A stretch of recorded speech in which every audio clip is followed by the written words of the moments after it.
kan kemarin udah teleponan kemarin kita ketemu di mana nih katanya. Oh. Nah, itu lu datang aja ke workshop aja deh. Ya udah, kita ke workshop. Nah ini workshopnya. Katanya tempat main juga. Ini tempat Mas Didi nih. Workshop Mas Didi, ya kan? Ini apa sih kayu? Kayaknya furniture. Ya kita jalan dulu. Kulon nuwun. Nah, Ben. Iya. Gila, makanya. Ini. Ayolah. Ya udah. Ya Didi dalam. Ayo cepetan, Bang. Iya. Lama lu. Iya. Mana Mas Didi? Mana? Wih, masih. Wah. Bisa bro. Gimana Mas Didi? Apa kabar? Apa kabar? Mana aja? Bisa nemu gini gimana ceritanya? Kan udah teleponan kita. Pakai itu. Oh, mau main nih? Oh iya sih. Ya rencana sih, tapi kan kita ngobrol-ngobrol dulu. Iya, ngobrol dulu kali ya. Oke. Oke. Dalam ya. Ya. Oke.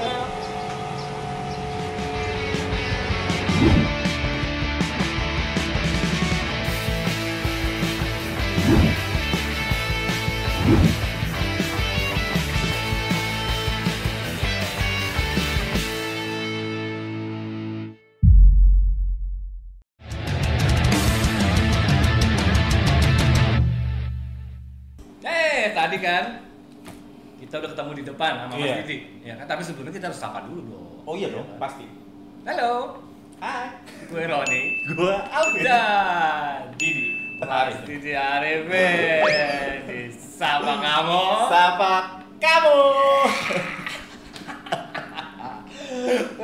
Mas Didi apa kabar nih? Baik, gimana Ron? Alhamdulillah baik. Alvin, udah ketemu lagi kita udah lama nggak ketemu. Udah lama. Udah 20 tahun ada, Mas. Ada sih. Ada ya. Berarti ketemu tahun 2000 berapa tuh? Gua terakhir tuh 2000. Oh, terakhir di itu Green Park. Green Park ya. Oh iya. Yang handball, handball. Oh, main 2000 berapa tuh ya? 2011 ya. Wah lebih. Oh, Lebih Oh, 2009 ya. Enggak lebih. Oh, Kayaknya lebih. Green Park udah 9 tahun. 2017. 13-an apa ya? 13 dari gua. Pas yang acara apa itu? Piero. Bukan yang bowl yang Ramadan. Kendor Jaya. Kendor Jaya. Oh, itu mah udah. Ya, Udah 2016, 17. Iya, 2000 segituan tuh. Iya. Oke. Nah, gimana nih Mas Indi kabarnya? Baik, senang ketemu lo. Luar biasa. Semua ada nickname-nya. Apa tuh nickname-nya? The Yogas, ada Alda Dos. Theo Gas dan Alda. Mengingatkan. The Didi, The Arifin. Gimana nih Mas Indi? Kegiatan sekarang nih di yang ceritanya kan lagi pandemik nih. Iya. Tapi kegiatan-kegiatan sekarang gimana nih? Bisnis. Oke, ini selama kita berusaha ya di bidang industri perkayuan, ini kita udah melewati beberapa banyak krisis lah ya. Iya. Ada krisis ekonomi tahun 98, Benar. ada krisis inflasi uang, Moneter tuh ya. moneter. Terus juga menurunnya daya beli internasional. Iya. Berkali-kali dari tahun saya mulai bisnis ini tahun 92. Tahun 92 itu. 92. Ini yang paling berat. Paling berat yang Paling berat. Jadi mulai dari bulan Februari kita itu udah bertahan secara finansial. Kita udah nggak ada income. Nah, jadi kita harus bertahan. Kalau istilahnya tuh kalau lagi di padang rumput tuh semua udah terbakar dan kita harus jaga akar kita supaya nggak ikut terbakar karena kita percaya musim hujan akan datang. Nah, tapi musim hujan akan datang itu belum jelas. Jadi kan ini benar-benar suatu kondisi yang berat buat semua lini usaha ya, bukan di Indonesia tapi seluruh dunia ya. Iya. Nah, alhamdulillah semua masih hidup di sini, masih berjalan, operasional masih berjalan, dan sekarang mulai ada tanda-tanda cahaya kita mulai berputar lagi roda ekonomi karena secara alam itu tidak mungkin manusia berhenti beroperasi. Mereka harus tetap hidup, tentu harus tetap berusaha gitu. Jadi alhamdulillah kita tetap harus survive ya. Jadi itu kuncinya. Iya. Kita tidak lagi mencari margin atau keuntungan di dalam tahun ini, tapi kita apa yang udah kita capai dari tahun-tahun sebelumnya yang kita tabung itu keluar semua tahun ini semua. Oh, Gitu. Jadi kurang lebih seburuk itulah suasana itu, dan siapa yang bisa bertahan itu yang masih bisa meneruskan usaha. emang bener-bener goyang banget Mas ya. Kita udah bleeding. Udah neraca uang tuh udah bener-bener fokus untuk bayar gaji aja. Karena kita mikir gini loh. Kita ini punya karyawan. Iya. Misalnya kita punya karyawan 40 orang. Itu bukan 40 orang beneran ya. Itu sebenarnya dia punya istri. Dia punya anak. Anggaplah anaknya 1, berarti 1 karyawan 3. Itu udah 120 orang hidup di pabrik ini. Belum kalau anaknya 2, 3 dan lain sebagainya. Apakah kita harus memberhentikan itu semua? Gitu. Jadi menurut saya inilah adalah waktu untuk kita tunjukkan loyalitas kepada karyawan. Bahwa kita memperhatikan mereka, kehidupan mereka. Walaupun orang-orang udah banyak yang lay down, udah banyak ditutup pabrik. Iya. Kita boleh tutup, tapi gaji nggak boleh berhenti. Tuh. Ini Nah, tapi itu believe it or not, itu akan bawa berkah kembali buat kita. benar. Ya kan? Setuju. Kita nggak pernah menjadi jatuh miskin gara-gara kita memberikan rezeki kita yang haknya mereka kepada mereka. Nggak pernah akan jatuh miskin. Setuju. Ini bukan apa ya? Tapi itu fakta. Tapi itu fakta ya memang. Itu fakta. Kita tidak akan pernah rugi Iya. kalau misalkan kasih ke orang itu jangan merasa takut kita akan kekurangan karena someday itu akan ada gantinya, bahkan mungkin lebih berlipat ganda. Iya. Yang penting ikhlas ya. Yang penting ikhlas. Jangan sampai kita setelah mengeluarkan sesuatu untuk orang itu di belakangnya Mencibir. ternyata ada. Ternyata ada. Iya. Aduh, kenapa gue kasih ya? Nah, itu jangan kayak gitu. Ya. itu dia. Nggak boleh itu. Sebenarnya bisnisnya si Mas Didi ini perkayuan ya. Perkayuan. Furniture juga. Kita general woodworking industry. Jadi Ah. segala sesuatu yang ada urusannya dengan industri kayu seperti building components, furniture, terus customize untuk produk-produk kayu. Awalnya semua perkayuan. Tapi di dalam pelaksanaannya project itu nggak bisa kamu cuma supply furniture-nya aja gitu. Nggak ada. Mereka minta sekarang in whole one package gitu. Dari desain, dari konsep dan desain gitu. Design and build. Jadi terpaksa Konsep, kita desain, dan invest lagi untuk pekerjaan-pekerjaan lainnya seperti pekerjaan stainless, steelworks, tapi semuanya dalam scope interior. Kita punya welding untuk bikin meja, kaki meja, untuk bikin separator, untuk bikin berbagai macam kebutuhan pekerjaan interior works lah. Jadi mainnya adalah pekerjaan interior. Apakah itu kayu, steel, stainless steel, finishing dan lain-lain.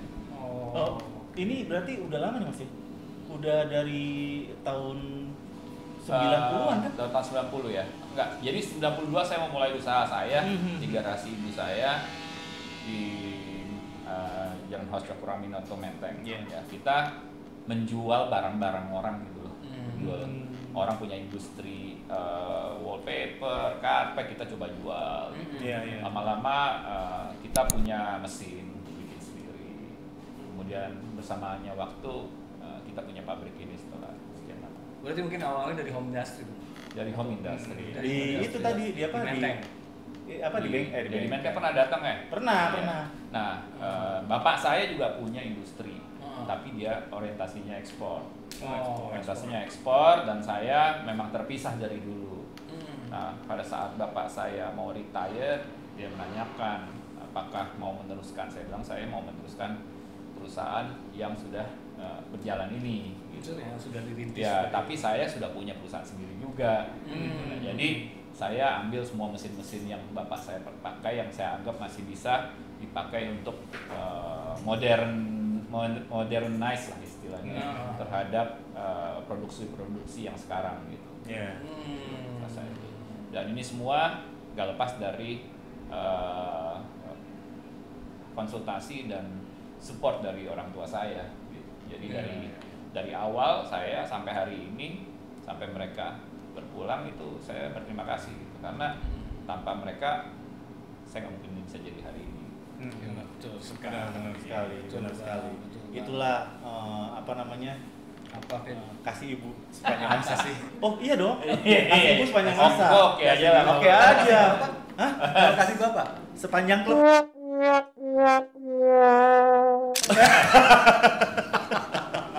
Bapak gua.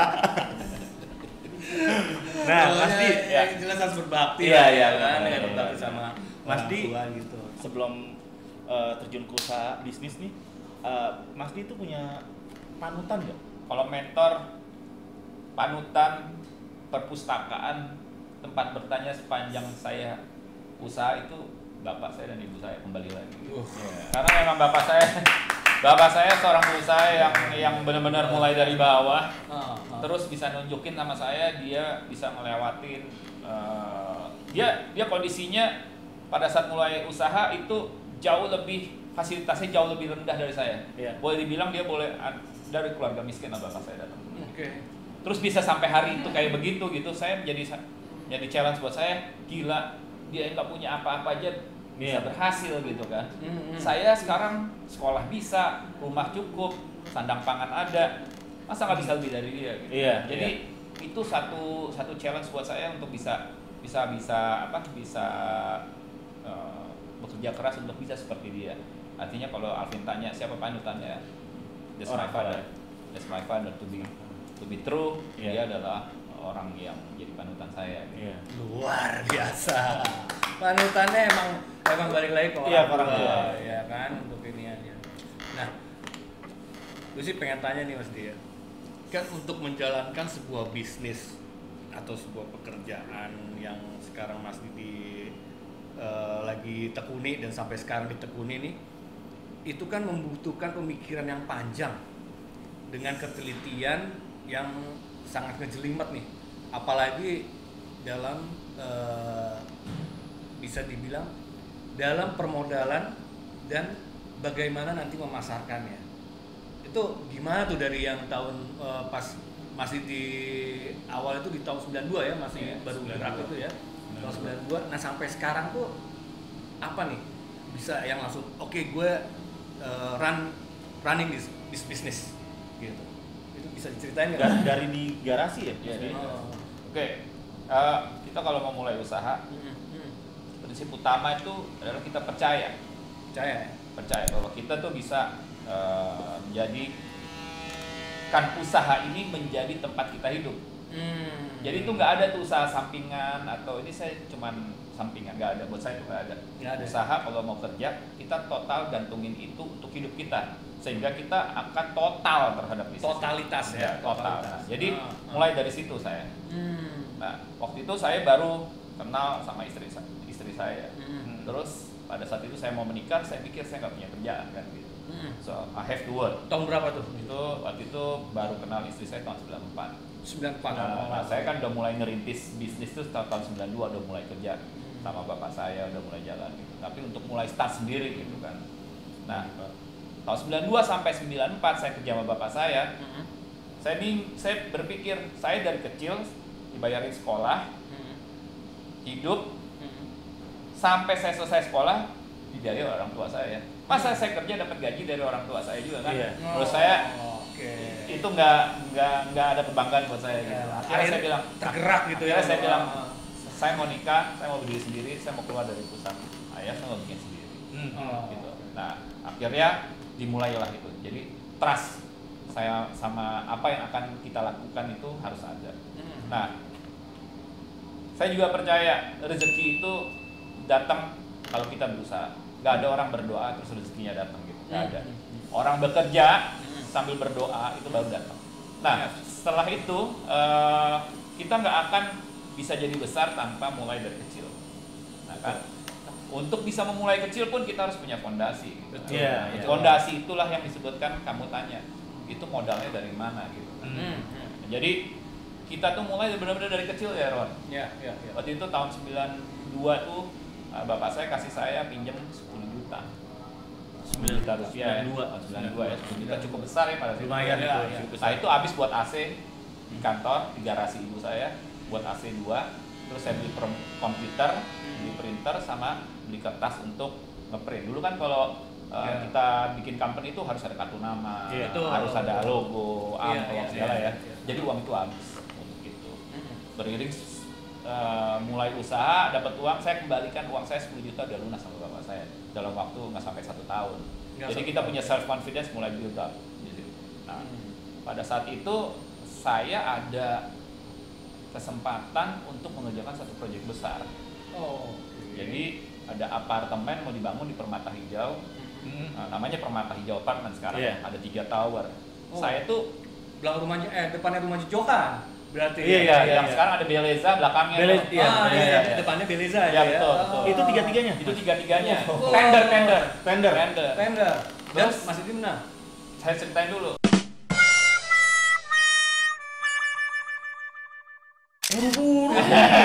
Nah, jadi di situ tuh itu benar-benar satu momentum dalam hidup saya yang benar-benar I believe on this business. Jadi pas masuk di situ ada 3 tower, kita harus ngisi semua produk kayunya, besar sekali nilainya.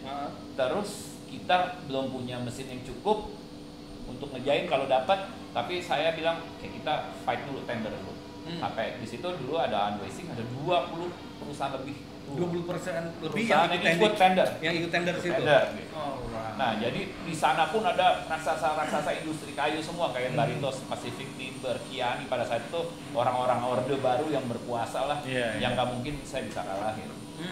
Terus saya bilang sama bapak saya tadi Unwasing ketemu sama company gini, kayaknya kita nggak mungkin. Bapak saya bilang, kamu coba dulu mati-matian. Nggak dapat nggak apa-apa, tapi kamu berusaha. Nanti yang Tuhan yang menentukan. Selesai, kita kerjakan sebaik mungkin, disuruh bikin sampel. Sampel produknya. Kecil sampel produknya. Karena kita dulu bikin dapur sama bikin lemari sama bikin pintu. Kita bikin satu-satu dengan kesungguhan hati gitu. Entah bagaimana perusahaan kita menjadi pemenang 1 tower. Jadi 3 tower itu dipilih 3 kontraktor ya. 3 kontraktor. Dipecah ya. Meskipun dalam satu area apartemen gitu. Kita langsung rilis karena kalau kita menang 3 tower kita nggak mungkin bisa deliver karena mesin kita nggak cukup untuk itu selama 4 bulan. 4 bulan. Berapa tinggi? Itu 12 lantai satu tower. Satu tower 12 lantai. Dan satu lantai itu ada 12 ruang. Ada 12 unit apartemen. Kalian kayak gini. Untuk masalah hitung kan pasti gua. Kaliin ya kan dari ruang, lantai, tinggi plus harus 4 bulan. Harus 4 bulan. Nggak ada gambar mejanya sekalian. Ini gawat. Nah, jadi dari situlah kita start dan kita bisa deliver gitu. Nah, dari di 4 bulan itu akhirnya bisa deliver ya. Kita dapat DP, tapi pada saat itu kita dapat DP benar-benar yang untuk kita beli semua bahan bakunya gitu. Jadi kita memang belum mikirin untung di situ, tapi ternyata setelah beres kita mulai dapat keuntungan, kita mulai ada self confidence. We kill the giant. Wah. Padahal kita pemain baru, tapi bukan berarti kita nggak bisa menang gitu kan. Nah, jadi mesti punya trust itu tadi gitu kan. Nah, dari situlah self confidence kita ada, rasa percaya diri makin tinggi. Kita mulai ke project berikutnya sampai hari ini.